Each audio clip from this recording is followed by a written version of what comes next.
My name is Lily. I attend Stratford High School. I'm from the ABC site.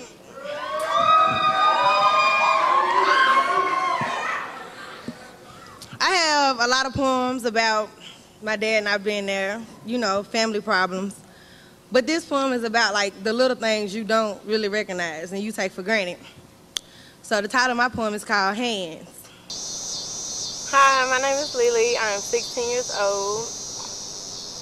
I go to Stratford High School. I'm going to the 11th grade. Poetry has always been a part of my life. My mother does poetry and my grandmother does poetry. My grandmother used to be a teacher, so she really helped me with a lot of things when I'm in school. She helps me with all of that.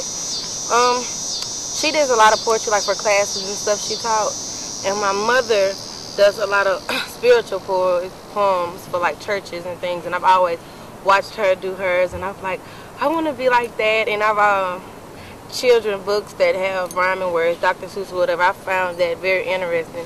So I've always wanted to do something like that. And when I first started writing poetry, I was maybe in the 5th grade, and I won like first place in this poem and $50 for this poem. And ever since then, it's just been exciting because it's a different way to express yourself.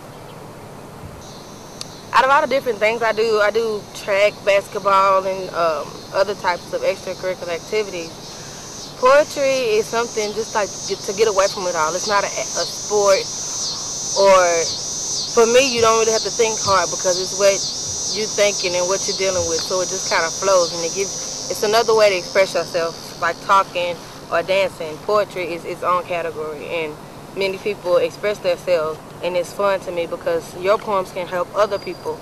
You may say things in your poem that people might think of saying, but they don't. So poems can be very spiritual, that can be helping, good advice, and just about you. It's just a different way to express yourself. Look at your hands. What do you see? Lines, prints, anything it could be. They're used to portray violent objects or to put the finishing touch on my science project.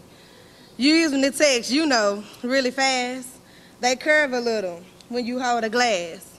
You use them every day, much without thinking. Like your eyes, you don't feel them blinking.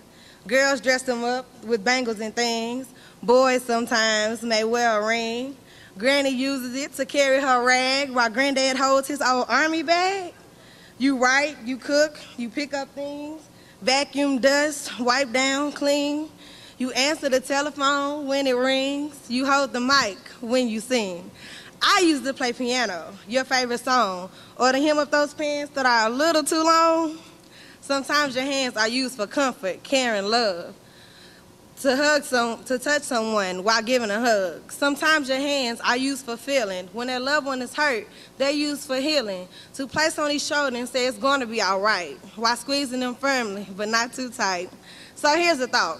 So think critically. You know that man that has a leg that stops at his knee? Well, there's also people with arms but no hand. Boys, girls, women, men, they can't do a lot of things that you and I can. They can't play ball, throw snow or sand. But other than that, they are okay. They have other methods to do things the same way. So look down at your hands every once in a while and say thank you for being there, like a favorite pal. But most of all, thank God, he's the man that gave you these two beautiful, wonderful hands.